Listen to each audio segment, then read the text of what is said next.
11월 네 번째 주일입니다.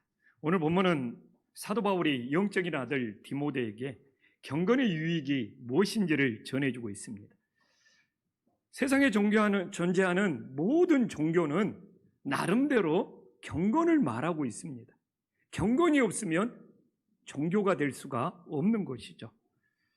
그러나 우리 그리스도인의 경건은 세상 종교와 말하는 그 경건의 차이가 어디서 나느냐? 우리 그리스도인의 경건은 반드시 주님의 말씀과 연결이 될 때 그게 바로 기독교인의 참된 경건이 됨을 깨달아야 됩니다. 오늘 3절에 보면 우리 주 예수 그리스도의 말씀과 경건에 관한 교훈이라고 하면서 주님의 말씀과 경건을 연결시키고 있습니다. 그래서 참된 경건은 반드시 주님의 말씀대로 순종해야 되는 겁니다. 만약 우리 성도님들이 경건 말은 하지만 주님의 말씀대로 순종하지 아니하면 오늘 3절 전반부에 나와 있잖아요. 무슨 교훈이 되는 거예요? 3절 전반부에 다른 교훈이 된다고 우리들에게 분명히 3절 전반부에 나와 있습니다.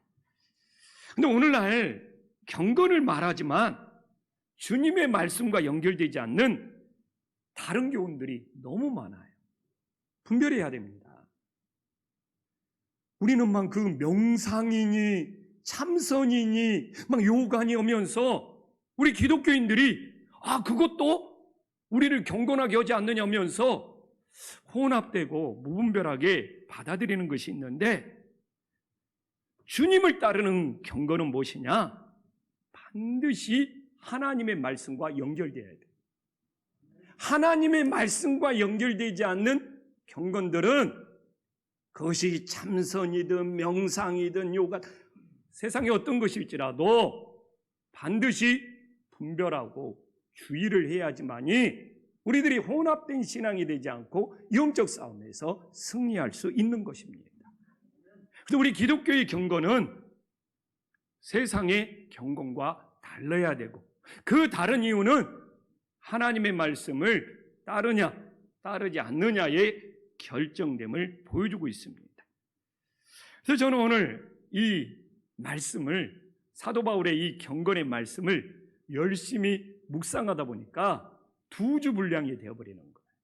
그래서 오늘 한 주에 다 다룰 수가 없어서 오늘은 3절부터 6절까지 전반부에서 경건을 따르지 않는 자들의 모습을 살펴보고, 또한 다음 주에 가서 후반부를 통하여 경건에 방해가 되는 것들이 무엇인지를 살펴보면서, 이 땅에 교회의 타락은 무엇이냐?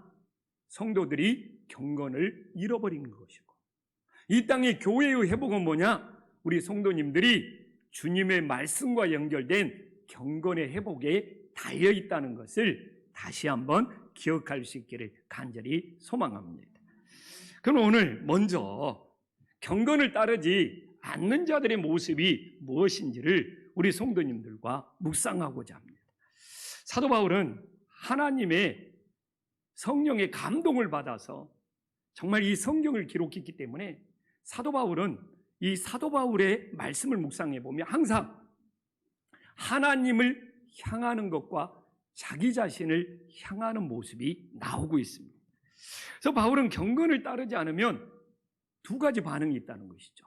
그래서 먼저 4절에서 하나님을 향한 반응이 나오고 있습니다. 4절에 보면 하나님을 향한 반응이 무엇이냐? 교만이라는 거예요. 교만. 경건을 따르지 않는 자의 모습은 뭐냐? 하나님을 향하여 교만이라는 겁니다. 그러면 바울이 말하는 하나님을 향하여 교만은 무엇이냐? 자신이 주인 되어서 자기를 주인으로 높으면서 모든 걸 결정하고 판단한다는 겁니다. 그러면 주님이 필요할 리가 없잖아요. 자기가 주인 되어서 자신을 높이면서 모든 걸 판단하고 결정하면 주님의 말씀을 따르는 경건을 할 수가 없게 되는 것이죠.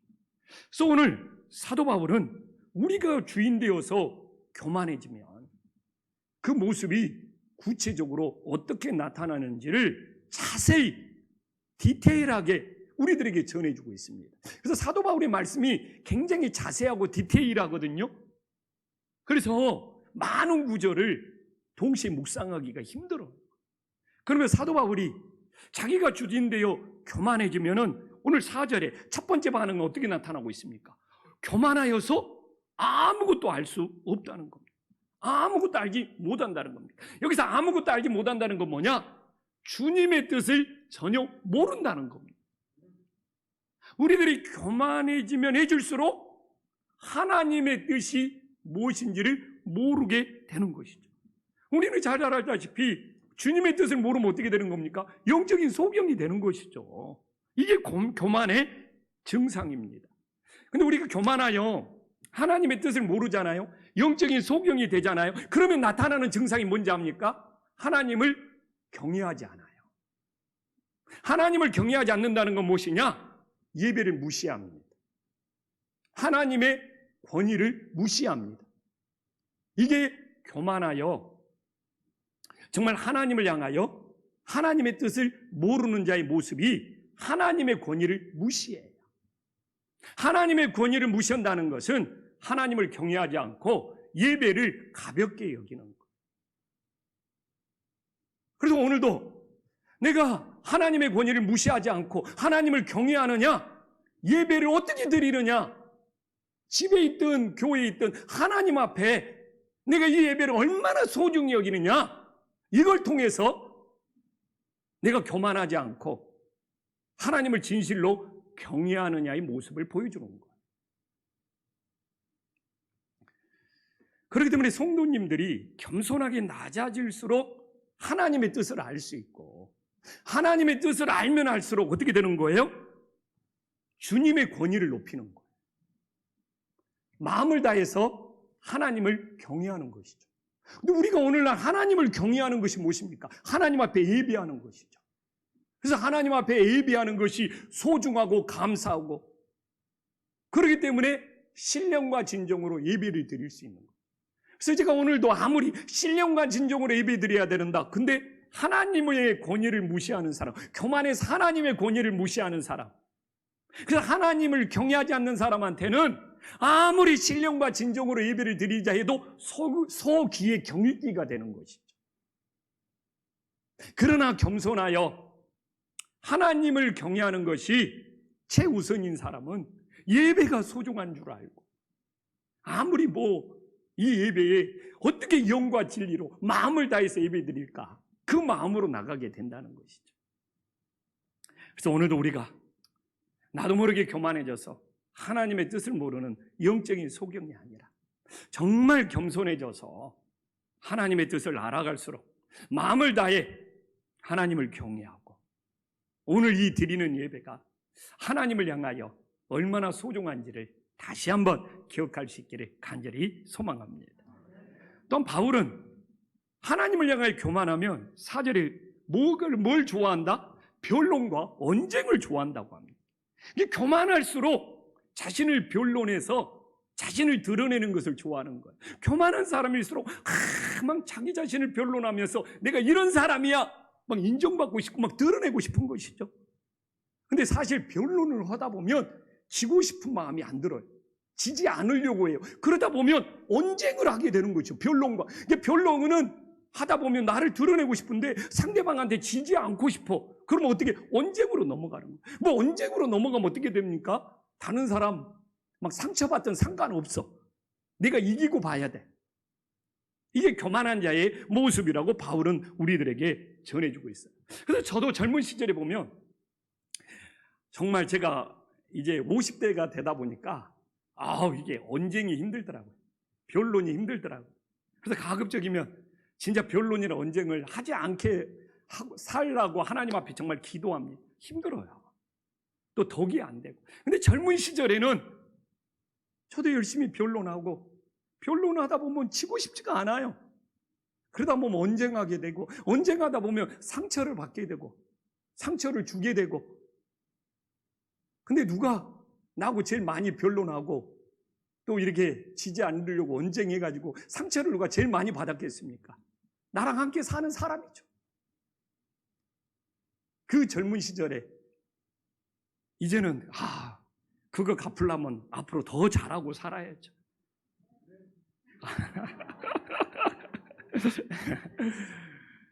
그래서 이 변론이 꼭 지고 싶은 마음이 없으면 온쟁이 되잖아요. 온쟁이 되다 보면 상처 주는 거잖아요. 이게 또 하나의 교만의 모습이라는 겁니다. 그러나 성도들이 겸손해지면 변론이 아니라 자신을 돌아보면서 회개하는 것이죠. 언쟁이 아니라 서로를 화평케 하는 것이죠. 그래서 어떻게 보면 변론에서 지지 않으려고 언쟁하는 것이 내 자신의 교만의 모습이라는 것을 깨닫고 우리를 돌아봄으로써 정말 회개하고 화평케 하는 정말 은혜로운 겸손한 삶이 될 수 있기를 간절히 소망합니다. 또 한번 봐보십시오. 바울은 하나님을 향하여 교만하며 4절에 나오잖아요. 투기와 분쟁과 비방과 악한 생각이 난다. 근데 여기서 제일 무서운 것이 뭡니까? 악한 생각이에요. 악한 생각이 들기 때문에 투기도 하고 분쟁도 하고 비방도 하는 거예요. 그래서 참 신기하잖아요. 교만할수록 부정적인 생각이 드는 거예요. 겸손할수록 긍정적인 생각이 들고, 교만할수록 부정적인 생각이 들어서 이 부정적인 생각들 중에 제일 심각한 것이 뭡니까? 악한 생각이에요. 악한 생각은 뭡니까? 그냥 자기 입장에서 상대방을 추측하고 의심하는 것이 악한 생각입니다. 이게 자신의 늘 입장에서 그냥 자기 주장대로 자기 주장이 맞다고 상대방을 추측하고 의심하는 거예요. 이게 악한 생각입니다. 이렇게 악한 생각을 가지다 보면 오늘 나와 있죠. 분쟁, 상대방 비방하는 거, 막 투기하는 거 서슴없이 하게 되는 거예요. 그러나 겸손할수록 하나님을 의지하기 때문에 선한 생각들이 나옵니다. 그리고 선한 생각은 뭐냐? 역지사지.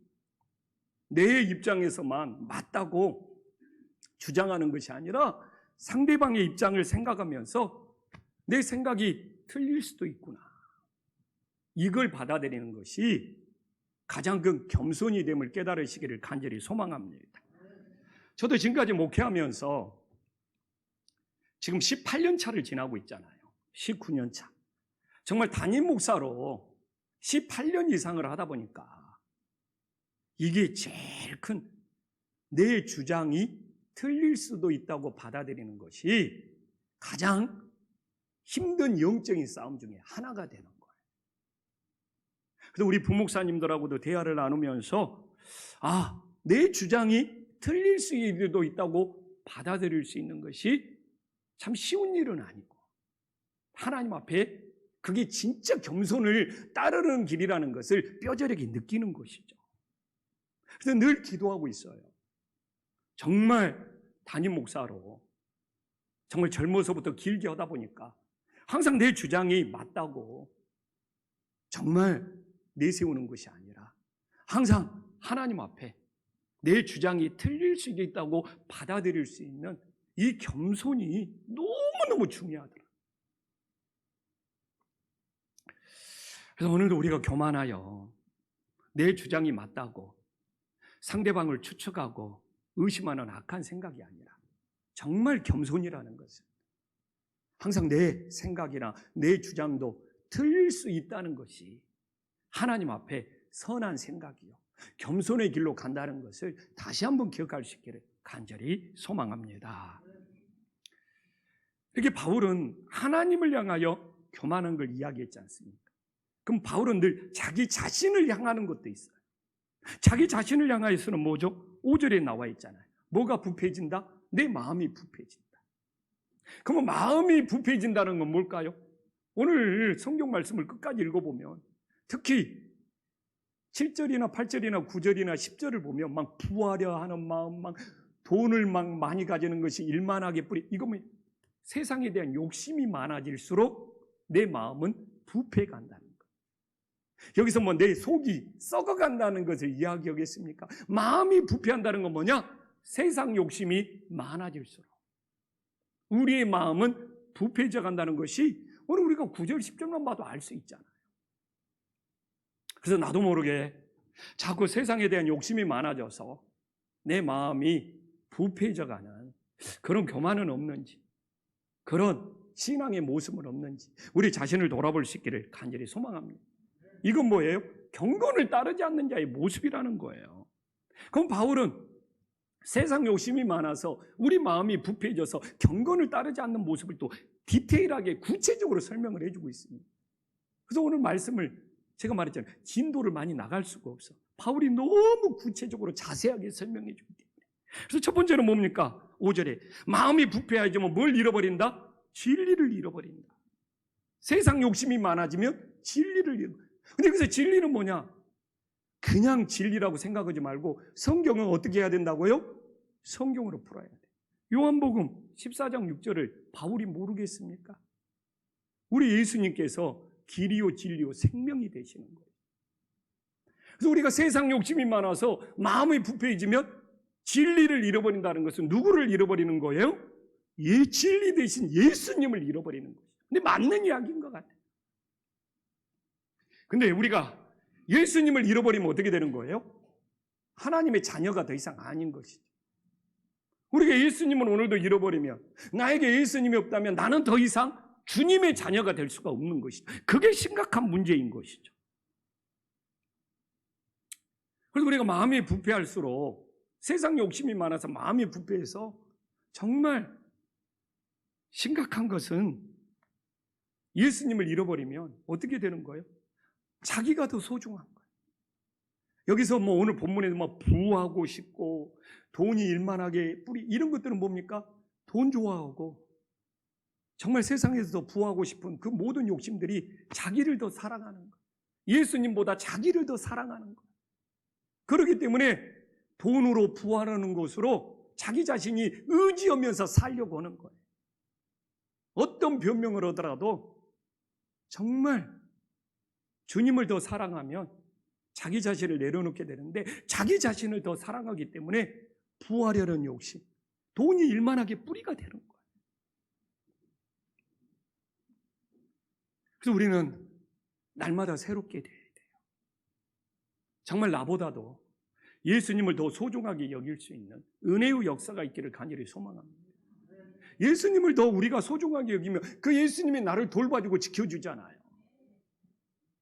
근데 나를 더 소중하게 여겨서 나를 돌보고 지키기 위해서 사람들은 더 부하고 싶고 더 돈을 가지고 싶어 한다는 것이 오늘 본문의 말씀이지 않습니까? 그래서 우리가 새롭게 된다는 것은 나보다도 예수님을 더 사랑하는 것이 정말 우리들이 경건을 잃어버리지 않는 은혜가 됨을 깨닫고 날마다 새로워져서 주님과 함께 할 수 있기를 간절히 소망합니다. 그런데 오늘 바울이 마음이 부패해지면 심각한 문제가 생긴다고 그러잖아요. 오늘 5절에 보면 경건이 어떻게 되는 거예요? 이익의 방도가 되는 거예요. 이게 제일 심각한 문제죠. 경건의 이익이 어떻게 되는 거예요? 자기 자신의 이득을 챙기는 것이 된다는 것을 전해주고 있잖아요. 그래서 경건을 이용하여 자신의 이득을 취하는 것, 교회를 이용하여 자신의 이득을 취하는 것. 그래서 예전 성경은, 개역 성경은 경건이 뭐예요? 자신의 이득을 취하는 이익의 재료가 된다고 말하고 있잖아요. 이게 경건이 이익의 재료가 되면 경건의 본질을, 믿음의 본질을 잃어버리게 되는 것이죠. 그래서 경건의 영역은 어떤 이유를 막론하고 이익의 방도로 변질되면 안 되는 거예요. 이 목회자든 성도님이든 장로님이든 직분이든 정말 우리들이 어떤 이유라도 내가 끝까지 경건으로 살고 싶다면 경건이 이익의 방도로 변질되면 안 되는 거예요. 이 주님의 경건이요, 자신의 이익과 결부되잖아요. 100% 타락합니다. 제 경우를 이야기할게요. 저처럼 교회를 개척한 목사는 초창기에요, 교회 재정과 목사의 재정이 분리가 되지 않습니다. 저도 해보니까 그러더라고요. 교회가 개척해서 힘드니까 목회자의 개인 돈이 더 많이 들어가요. 그때는 상관이 없죠. 목회자가 돈을 더 헌금하고 더 투자하고 더 집어넣을 수밖에 없으니까. 그리고 개척 목사가 고생해요. 고생 안 할 수가 없습니다. 해보면 육체적인 고생뿐만 아니라 마음의 고생이 심하죠. 근데 이제 교회가 세워지다 보면 교회 재정과 목회자의 재정이 구별이 돼야 되거든요. 교회가 자립하면 반드시 교회 재정과 목회자의 재정은 구별이 돼. 근데 초창기에 교회 재정과 목회자의 재정이 구별이 안 되다 보니까 이 시기를 놓쳐버리거든요. 그러면 어떻게 되는 거예요? 그 교회는, 그 개척 목사는 교회 재정이 목회자 개인의 이익의 방도가 되어버려요. 이래서 무너지는 목사들이 부득이 있습니다. 그래도 저에게도 가장 중요한 일이 뭐였느냐? 교회 재정과 저의 재정을 분리시키는 거예요. 지금 장로님 되신 분들이 잘 도와줘서 우리가 이 고비를 잘 넘어갔어요. 그래서 교회가 건강하게 지금까지 유지가 될 수 있었던 것이죠. 그리고 앞으로 저에게 제일 중요한 일 중에 하나가 뭔지 압니까? 지금까지도 해왔지만 주님이 허락하신 분봉만큼만 교회 재정을 사용해야 되는 거예요. 그래서 저는 지금까지 우리 교회 예산을 전용하거나 변경하거나 중간에 바꿔본 적이 한 번도 없습니다. 하나님이 허락하신 만큼, 재정에 정해진 만큼만. 이런 이야기를 제가 떳떳하게 할 수 있는 것들은 지금 함께 해온 우리 성도님들이 증인이 될 수 있기 때문에. 근데 저는 앞으로 제가 끝까지 하나님 안에서 부끄러움 없는 목회를 하기 위해서는 끝까지 이 선한 싸움을 해야 돼요. 하나님이 허락하신 만큼. 우리 아내에게도 늘 이야기합니다. 우리가 목회자로 끝까지 경건을 지키기 위해서는 당신이나 나나 하나님이 허락하신 만큼 그 안에서 경건하게 살 때 우리 목회의 선한 싸움을 완주할 수 있다. 그런데 저는 목회자뿐만 아니라 성도님들도 마찬가지라고 생각합니다. 하나님이 허락하신 범위 안에서 감사해서 살지 않고 거기에서 더 욕심이 넘어가 버리면 그때부터 삶의 균형이 깨지는 것이 아닌가. 정말 그래서 우리의 경건은 어떤 이유가 있든지 우리 자신의 이익의 방도가 되어서는 안 된다는 것이 사도 바울의 메시지잖아요. 그래서 우리들이 끝까지 선한 싸움을 완주하기를 원하신다면 경건이 이익의 방도가 되지 않도록 우리들이 더 성숙해지고 정말 예수님을 닮아가는 믿음이 될 수 있기를 간절히 소망합니다. 또 한번 봐보십시오. 마음이 부패해지면 5절에 다툼이 일어나는 거예요. 여기서 다툼이 일어나는 건 뭡니까? 상대방을 화나게 자극하는 거래요. 상대방을 화나게 자극하는 거예요. 우리가 상대방을 화나게 자극하는 이유는 뭡니까? 내가 더 가지려고 하는 욕심 때문에. 우리나라에 왜 이렇게 다툼이 많고 분쟁이 많습니까? 더 가지려고 욕심을 부리기 때문에. 주택을 여러 채 소유하려고 더 욕심 부리는 사람들이 사라지지 않는 이상은 서로를 자극하여 오늘 자극 그래가지고 이 다툼을 해결할 수 있는 방법은 없는 겁니다.